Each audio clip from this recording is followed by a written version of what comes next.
Ready to go? Let's go! Let's go! Get right into this. Ready to go. Today, I'm ready to go! That's because Federer's playing. That's why he's so pumped up. Even though it's 2-0 right now with a decisive 6-1 second set, Federer took over Kyrgios and he had a break point to go a bagel second set. It's still in the third set. Too bad he didn't bagel him. I was hoping for that bagel. It's still not over. Still not over. But let's go! Ready? Yes. All right. Hello and good afternoon, morning, evening, as always, wherever you may be located. It is Saturday, September the 1st. Septiembre uno. Uno de septiembre. Primero de septiembre. Yeah. Let's go! Close enough. Becoming bilingual day by day. And we are now here for our 80th. Ochenta. Our 80th show. Let's go. Programa, I guess. Let's go. Come on. Today, if you can see behind us, it is an incredibly rainy day here in Alabama. But I like rain. Do you like rain? Sometimes. Well, today's a good day for it to rain. Yeah, for me, it kind of lets me dust my shoulders off a little bit. Pumps me up to have the rain clear out. And then when the court clears, to work harder. Okay? Now, real quickly, this has been an interesting 3 weeks for me with an injury and having not been able to get on the tennis court in the past, say, 3 weeks, right? So, if I may I speak for like 2 minutes without you saying one word? Uh-oh. Can I? Sure. Is it possible? Go ahead. You can't say anything no matter what until I get done talking. I don't like that, but okay. Are you going to shake on it? Do I have a choice? Well, you do. I think you have equal say, but see, she didn't see what I wrote, and I kind of really thought about this, and I wanted to really tell you some true facts that I have come across within the past 3 weeks where I have not been able to go out on the tennis court. Okay. We're good with that? All right. She cannot talk, so until I say I'm done, you can't speak. Okay? You ready? Mm-hmm. I can speak without interruption. Yeah. Okay. First and foremost, my first note was I cannot wait to destroy her on the tennis court the next time we play. You can't talk. You can't talk. Okay? I have about 1 to 2 weeks left until I am cleared to play once again. That means to practice, to warm up, to get ready, to knock the rust off, and to settle back in to play you. We're clear. You cannot talk. I'm just telling you, okay? You agreed, so you can't go back on your agreement. All right? Number one, first and foremost, first bullet point, I do plan to destroy you. Okay? I really plan to destroy you. There's really, now that I've taken time off and then watched you trash talk so long, it has now gotten to where I just really want to destroy you. You can't talk. You can't say anything. Okay? I'm tired of being nice, number one. Okay? I'm tired of feeling sorry for her on the tennis court. Okay? Number two, you can't talk. You can't talk. You agree. Okay? I got banned for talking about grunting, not squealing, squeaking like a parrot and everything else. But you just said you wouldn't say anything, so I'm done. Okay? So let's just pay attention here and just listen. Okay? I'm tired of feeling sorry for you out there. Tired of it. Tired of it. Okay? I'll need like 2 weeks of practice to kind of get the rust off. I haven't been on the court nearly a month. But during this month, I have learned a lot about this one and her overall daily demeanor when we don't play tennis every day, which has been basically every day since we've met. And that's been a very long time. And I haven't been on the court in 3 weeks. So this whole relationship has changed. It's changed. Okay. So I've learned a lot, and especially the past 3 weeks, and much less the past 5 kids and everything else. But the last 3 weeks has been a learning curve for me. Number one, don't believe anything of what you hear from this one because she talks a lot, but she really never backs it up because of the following reasons. I'm going to tell you the reasons. Okay? Number one, it is time for me, as a man, to be a man and stop letting her win. Number one, okay? Yes, she's female. Yes, she's a beautiful girl. Yes, she's strong. But her trash talk over the past 3 weeks has pushed me to a different level in my tennis reasoning. Okay? Keep listening, because I'm preaching to you is now how I feel. I'm going to look at you and I and tell you this one. Next time we walk on the court, after the rust comes off and I practice for about maybe a week to 3 and the rust comes off, I will no longer give you an inch. No longer. No, look, never, I usually give her a mile, but I will never give her another inch on that tennis court. Number one, I'm not done yet. I'm not done. Too many times I have spent looking at you run. She runs and she's like, oh, like a little tank, and I'm like, oh, she's so cute. And then she hits a ball, and I get so lost in the cuteness, I just want to flick it back so I can see her run again. And then she gets like, come on. Like, yeah, I'm just watching her just run. It's so funny. I'm going to destroy you. Okay, let me finish, though. I'm not done. Okay?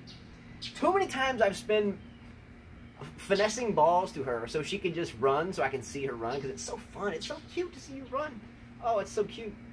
But that's how it... So you can't tell me that I play aggressively when I'm playing you because I just want to see you run because I'm like... And, you know, it's so fun. And then she gets so fired up when she wins a point. That's not going to happen anymore. Number one. Okay? By the way, watching her run is a treat for me, but at this point, I'm tired of it. Okay? Don't care. Number one. Okay? Two. Too many times I see her get like fired up, like mad at herself, and I'm like, oh, she gets so cute when she's angry. So I try to make her angry, and then I try to give her a point because it's fun to watch her go through her highs and lows on the tennis court. So but she doesn't realize. I think it's so awesome when she's angry. So I like her even more and feel sorry for her when she gets angry. So I give her like only 10 aces instead of 30. So number two, I plan to go ahead and serve like I serve and stop looking at her getting all angry. And I'm like, oh, look, it's so cute. She's such a cute little angry person. I'm gonna be like, you get angry all you want, kind of like the way Federer's doing to Kyrgios right now, right? Okay, I'm going to do you like a Federer to Kyrgios, at least in the first 2 sets, because the match is still going, so I don't know what's happening in the third. I'm not done. I'm not done. Okay? She doesn't get the more angry she gets, the more cute I think she is, so it really even makes it weaker. So when she's running and she's angry, I don't even want to try to win. I just want to make sure this keeps going on, right? So that's going to stop, okay? So, here's the contention, here is the thing that you have to do next time we play to make it fair. And if anyone has any reason why this is not doable, then please just let me know. Okay? Number one, she has to wear pants when she plays me. Trousers like they used to play back in the day, or a super long skirt. Whatever color, doesn't matter, because I can't watch your little legs run because it makes me giddy. It makes me not even want to play. It makes me like want to just smile, and I can't do that. I can't play aggressive tennis with you making me smile. That doesn't even work that way. Number one, you have to wear pants. Are you in? No. So you can't play me. What about sweatpants? It's hot. Okay, well, can you wear pants? If I wear tights, it's the same thing. Will you wear tights or something? I've beaten you with tights. What's your excuse? Can I finish? You're talking. I'm going to destroy you. Okay, number two, you have to wear a ski mask when I play you. No. Why not? It's too hot. You want me to go to the hospital. But if I see your facial... That's your problem. I don't look at you that way. I don't say that's my husband on the other side. I look at it as that's the person I'm going to crush because he thinks he can beat me, but he can't. Anyway, all I want to say is that this 3 weeks has taught me a lot about trash talk from her because I haven't been able to back up any of it for 3 weeks going on a month. When this comes to pass, I'm going to destroy you. Are we clear? I don't think anybody here believes you, okay? Oh, I believe. I don't even trash talk. I believe. Again, you'll be always Sharapova and I'll be Serena. See, that you like to see me run, I like to finish the points quickly. You don't really see me run that much. When I play you, I don't even move. I'm just looking at you and I'm just like, chung, chung, chung. You mean because you can't move? I just had a surgery. I'm talking about before that. That's bogus. You can't move because the winner's already past you. All right, anyway. We're going to move forward because I'm just telling you what's going to happen, and I don't need to debate it. Well, it's good to dream. It's going to happen. It's always good to dream. All right, let's move forward, all right? Yeah, sure. All right. Keep dreaming. You got nothing. You got nothing. You know you got nothing. Definitely not scared of you, but okay. Let's go! Let's go! got nothing. Tell you what, you're gonna get destroyed. I can't wait. I'm hungry. I don't think you believe that yourself. I'm like Pavlov's dog salivating with the treat. I cannot wait. Let's go. You got nothing. You got nothing. I own you. Let's go. WWE wrestling. Except there's no script up in here. I'm gonna destroy you and you know it. That's funny. Alrighty then. Alright. Part 2. Wait a minute. First of all, thanks so much for all of you for watching. Again, just to tell you, she's going to be destroyed. So thank you all for listening to my venting. But for 3 weeks, I've dealt with trash talk, and I'm just telling you right now. What trash talk? Oh, she's been like taking advantage of I can't walk forever, like busting me in the ear, thumping me. That's not true. Are you serious? Oh, we're gonna move forward. She's been doing some crazy stuff. She's been doing some crazy stuff. You have been. Like what? Oh, look, we're not gonna get into all that. Like double working? Yes, I know. I'm gonna double work you over on the tennis court when I get healed. Better be scared. You better be scared. It looks like I'm really scared, huh? I hope so. Yeah. As always, thanks so much to all of you. Without you, we don't have us. Thank you for all of your comments. We've had a lot of great comments once again. Standing ovation for that. And a lot of them were a lot of fun to read, by the way. So she has a lot to read today, so I'm going to kind of fast forward into that.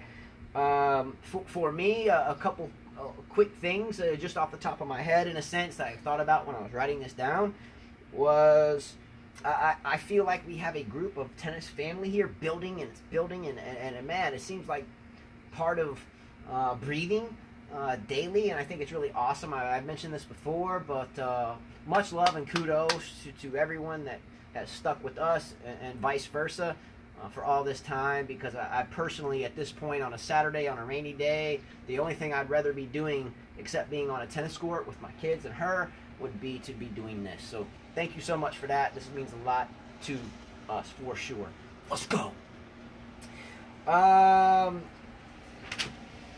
Apologies, by the way, for a 3-part show yesterday. We didn't mean for it to go that long. It did, for good reason. I thought it worked out pretty well. I thought it was one of our best ever. At least I did, anyway. I had a good time. Yeah, we did. See, she's all bent out of shape now because she knows what's going to happen when I get her on that tennis court. Done. Okay. She knows it. She knows it. Look, you might be winning on a fantasy group thing, but when it comes to the physical stuff, tennis court, that's me. I ought to sell tickets to this because it's going to be like a UFC. He did this before. I'm going to sell tickets for He this. promoted it that, this was like after I had the baby, like he was a year old. And that he was going to beat me, blah, blah, blah. He put it on social media. He told our friends. He told our family. Well, I beat him in the first set. It was 6-1. 6-1, 6-0? It was close to that, but I cramped in my calf muscle, and instead of retiring, I limped around. And he was trying to chip, slice, take me out of my game, so I said, you know what? I'm going to do the same thing to you. No, wait a minute. And I beat him. Wait a minute. Hold on. It was 120 degrees in the middle of no shade. Wait a minute. You said Djokovic had no excuse about the heat. I didn't have an excuse about the heat. I couldn't help that my calf muscle had gone from being a calf muscle into a wadded up ball of pain, and I still told her I wasn't going to retire because I told her I'd rather deal with this, and I'd be like, and fall into the ground. His mom was everybody watching. was like, stop. Plus I'm my like, kids' friends. No, I'm not going to do it. No one said stop. They were laughing. Plus my kids' friends were watching, and their mom. I beat him, and I was super overweight because the baby was just a year old. Did not. I have to crawl simply to not retire. Literally. No. Are you serious? I'm serious. Oh, my bad. Hop on one foot. And, that is your problem. You should be in shape. Did you have a baby? You didn't have a baby. But I didn't play for 6 months before that while you had the baby because you were waddling around like a dove. But we were hitting the ball. This was a year. Justin was a year old. I didn't play in 6 months. Anyways. We played. I cramped almost immediately, which is inexcusable because I should be fitter than that. I understand that. But nonetheless, it happened. So I hopped on one foot. She took a set from me 6-1 on one foot, and she's talking about that. On one foot? What is that? It was fine on the first set. It was the second set where you... Oh, my... You know what? Let's get to this. You're done. This is ridiculous. She is so done. Man, you're talking a lot of quack. Let's go. You are so done. Let's just go. I can't. I'm going to destroy you. By the way, those of you that pick Kerber, she is down on the third set, 2-4. Let's go. Silicova's up. 4-2, and serving. Yeah, no, I really want Kerber to win this because I have her on my fantasy team. It doesn't matter. I don't have her in my final. I have Kvitova and Serena. Well, that would destroy a lot of people's fantasy groups. But they already got destroyed with Halep. Yeah, but see, for those of you that pick Halep and Kerber, yeah. All right, so sorry again for the 3-part show yesterday. I don't want to duplicate that today. So we're going to get right into viewer comments. Again, if it's not for your comments, we don't exist. So that's ultimately the most important. Real quickly, a shout out to Hisham Misham. Much love to Hisham Misham. I rarely do message reading until she reads them off here. I've learned that it's kind of funner, or more fun for me that way, because I can kind of funner. Yeah, it's my second grammatical error of the day, or since 2 days. Mm-hmm. Anyway, I don't read a lot of them because sometimes I get so busy and I got all this going on and the kids around. When I respond to something, if I read it and respond to it, sometimes I don't. I just kind of spit it out there and it may be lacking context or anything. So I try to stay away from it because I don't do it too much and I don't know the etiquette behind it. And I feel like writing involves context. So if you don't know me personally, if I write a certain way and I've never met you or vice versa, maybe it could come across the wrong way just because of contextual mental differences. So I really try to stay away from that. But a big shout out to Hisham Misham because Hisham mentioned a comment yesterday about what we were from the United States, and because of that, if Isner and or any American player met any other player, so I think the metaphor was if Isner played Federer, we would root for Isner simply because he's American in the Olympics, and I strongly disagree with that. First and foremost, a very great comment, however, highly incorrect. I would root for Federer, I would root for Nadal, I would root for 20 other players, Djokovic, Kohlschreiber, Tsitsipas, Raonic, Wawrinka, gee whiz, Cilic, Koric, before I would root for Isner no matter what. And believe me, we've gotten to the dilemma of whether or not we want to be in the Olympics or play the U.S. Open or any other Open going through the third round. And again, I would be in the Olympics. I would choose to go. But I firmly agree with the debate on why players don't go. The only reason that I have a problem with rooting for anybody in the Olympics is because there is not one American player, less Serena Williams or Venus Williams. Maybe you could toss in Sloane Stephens, but I still haven't jumped fully on board with that. Madison Keys the same way. I still haven't jumped fully on board with that. But there is not one player besides Serena Williams or Venus that I would firmly root for, no matter what Olympics it was, no matter what round. And furthermore, let's say that Serena Williams was playing Steffi Graf, if that could happen. Just a metaphor. I would root for Steffi Graf because Steffi Graf is my favorite player of all time. My second favorite player of all time is Justine Henin. I had an opportunity to meet her, to hit with some of her trainers at the U.S. Open. I've mentioned this before. I would root for Henin winning. Number 2, I'm a huge Serena fan. I think she's the greatest athlete ever on the face of the earth, male or female, pound for pound. But she's my third favorite player. So with that said, all I want to get out is that that's the problem for me in the Olympics. We have Indian friends, Croatian, Serbian, English, Canadian, Mexican. Her family's from Honduras. Your friend Priscilla is Chilean. Mm-hmm. Russian friends.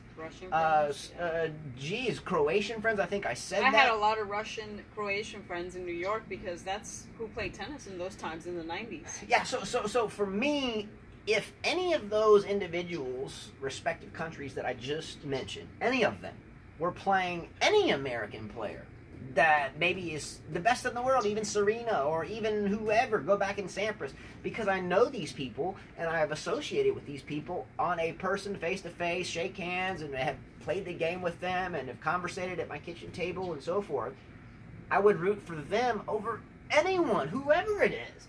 So for me, it's really tough to bring up, for me, again, a Honduran family and her father. If her father was playing, or let's say her brother Jonathan, mm-hmm. phenomenal tennis player. Let's say her brother Jonathan was playing Sampras or Agassi or Roddick or anybody at that point in time, I would hope Jonathan would wipe the face of the court with them.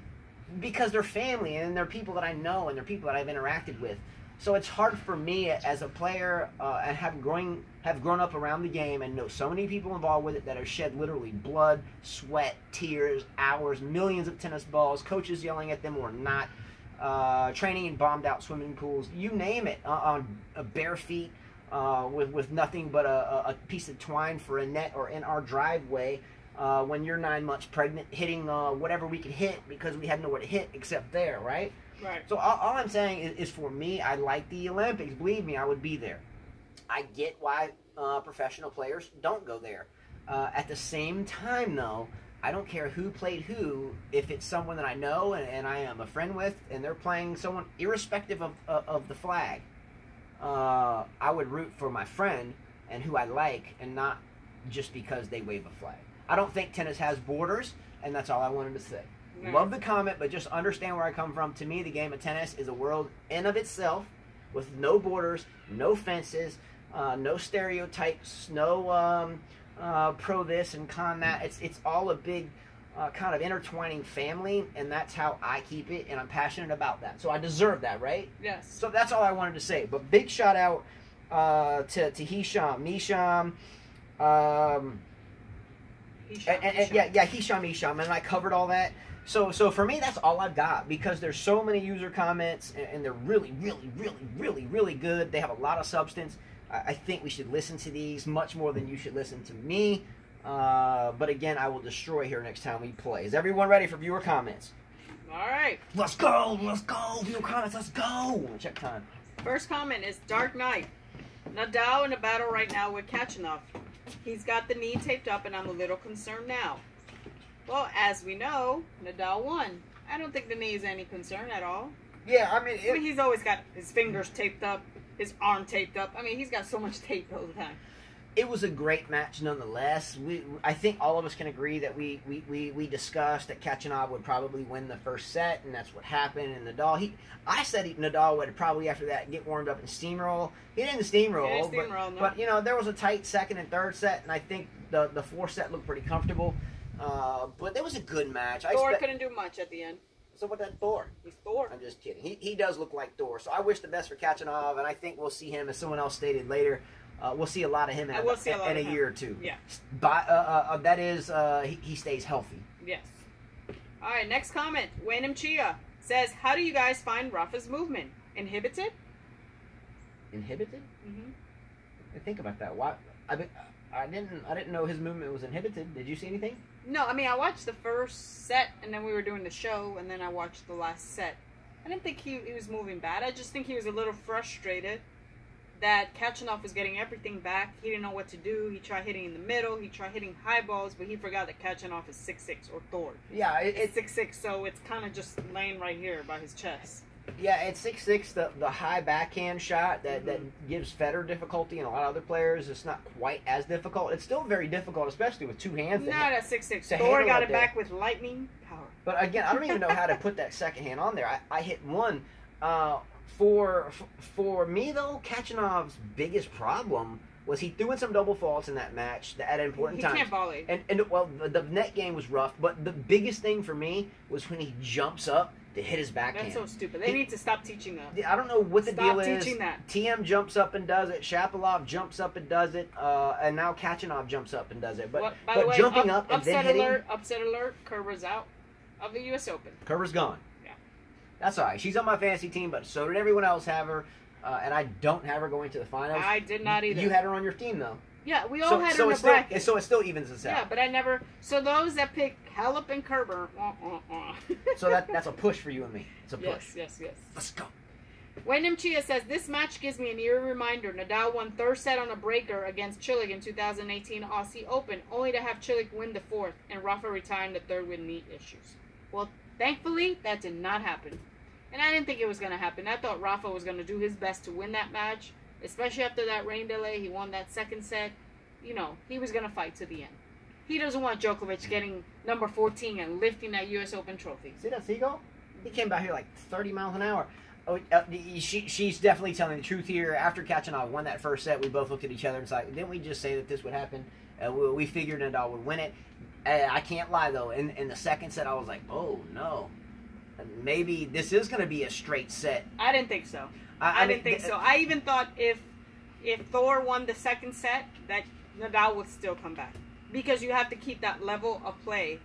It's 3 out of 5 sets. It's not 2 out of 3, so it's a different story. By the way, Federer just broke Kyrgios, and he's serving for the match. Let's go! Okay. Let's go! Next comment, Wayne Chia. Thank goodness next match is an easier one. Who does he play in the next match? Nadal. Bashvili, isn't it? Doesn't Nadal play Bashvili? Doesn't he? I think he plays that guy. Yeah, he plays Bashvili. The guy that beat Jack Sock. Let's see. I know I'm right. You're right? Okay. I'm fairly certain. Yes, he does. That will be an afternoon match as well. Let's go. He's fine with the afternoon match with that guy. Okay, next comment. Wayne Chia says, he says, Fed against Kyrgios, a day match? Yeah, but then it looks like it's cloudy in New York. Or that they're playing indoors, because it looked kind of dark. Probably a cloudy day. We were watching that. Yeah. Again, it was a really tight first set. Kyrgios wasn't... I think he lost 1 point up until 4-4 on his serve, and then somehow coughed up a break. Federer capitalized on that, served out the set, and then, of course, Kyrgios was griping about some let calls or something else, and his attention span dwindled as always, and then he coughed up the second set 6-1, which at that point, still you're in the match, but it's really hard for someone like Kyrgios, who's not level-headed all the time, actually rarely, to win the next 3 sets in a row against someone like Roger. So we started doing the show after it was 2-0. I don't think he'll come back. Yeah, so we could get it out here to you guys sooner. But let's go, Roger. By the way, that umpire, they did not suspend him, but they are having him umpire doubles matches and juniors matches. I guess that's their sort of that's their punishment for him. Yeah, well, we've talked about the umpire thing. Again, there's a great human being side of what he did. At the same time, I think I don't give props to other commentators, but let's give a prop to Brad Gilbert really quickly. Mm-hmm. He made a great comment. How is it that he goes down to help out Kyrgios, but yet obviously when he choked, yeah. he was then tanking, why didn't he come down and talk to him? So therefore the biasness is therefore proved. It is proved, yes. So it's proved, but a great human being thing. But at the same time, that was really kind of a bad look because if we look at judges in courtrooms, right, that we try to base our fundamentals of life on, you know, if someone accuses you of something or does something, and you know you've done nothing wrong, don't you want to believe that the judges are there to be unbiased and open and objective to both parties? You do, right? That's how we live in an environment. Federer won, by the way. So Federer wins, great. But how is it that now we had a line judge that openly pumped one person up and showed a total lack of attention to the other? Is it a bad thing? No, it's not a bad thing. I think it has its pros and cons. But as an umpire, I think we need to be even Steven. Yeah. So we're going to move forward. All right, Kane Serbjanovic said, just checking in. Nadal catching-up match just finished. Nadal won by the skin of his teeth. Barely. Rafa looked weak and could not defend his forehand. Better returner, Novak will have a field day with a weak serve. I hope Novak was watching like there's a chance in hell he wasn't. Given that Novak knows and can handle Rafa's patterns much better than Kachanov, I think this one is in the bag. Kachanov looked a bit overwhelmed at crucial moments, but overall, he was a better player on the court. I agree with Kane. He was the better player. Nadal does need to step up his serve. I mean, his serve was so weak. How could you not get a first serve in? And his patterns were all messed up. You know, I said if I was playing Kachanov, I wouldn't attack his backhand. I would be attacking that ugly forehand that he has. Well, and hit it higher because a full Western grip, and he looks like he's a bird about to hit it, and then come around. If you keep hitting those high balls, eventually that shot's gonna break down. It's going to. And his net game was horrible. Well, why not hit low shots when he came into the net? His game reminds me of Marat Safin, who I like a lot. His forehand reminds me more of Gulbis, though. Ugly. Gulbis kind of gets it up there. So does Del Potro, too, but Del Potro's more back here. But he's an Eastern grip, so it looks a bit different. He hits an Eastern. At times, though, it almost looked like Kachanov was rotating Eastern. She was like, no, it looks full Western. At times, though, it looked like he was hitting Eastern. It's a full Western. Anyway, I'm not calling a spade or not. It looked at sometimes he was hitting full, or he was hitting not full Well, Western. if you think about Eastern. it, a full Western, I mean, you got the Eastern, right? A full Western. I mean, when he came around. Your full Western's under, your semi-Western's Well, I play with almost a full Western, so I would know. You're semi-under, but it looked like sometimes he was over-continental. Maybe the way he was bringing it back. Maybe. But Gulbis does the same thing. It looks like a bird ready to fly. Who else does the same thing? Del Potro does the same thing. Safin kind of got up there a lot. It's a waste of time, yes, but is it the end? That shot will break down. Is it a worse habit than he has of jumping up and then hitting his backhand? He's 6'6". He doesn't need to jump. They're both bad habits. Stay down through your shot. You don't need all this to get set for your forehand. Low, compact, or compact on both sides. More compact, the more conserving of energy throughout a match as well. You save time. Therefore, you save your feet time. You save recovery time. I don't see the need for all this. I don't see it's too jerky. It's tough on the shoulder. Get here, get there. Carla's an expert at that. She hits a really tight, short, pow, and puts it out there. But up here, it's risky. It's tough on the shoulder. I don't even like when my daughter bring their bracket all the way back. I said, "Gosh, you're wasting a lot of time." Just like when Nadal does this. I don't know how he's made it this far doing that. Anyway, we are at the end of part 1. We're going to go into part 2. I think we're at about 32 minutes. I have to check this. We're at 31, so we are going to stop part 1 right here. Let's go! Federer won. Let's go. I can't wait till Djokovic and Federer play. This is going to be a live group up in here. Now, Federer and Djokovic still have a 4th round, but I think they're going to meet. This better be the best show ever when that happens. Let's go! Part 2 coming up. Like, share, subscribe, and we will see you. Uno momento, por favor. Let's go!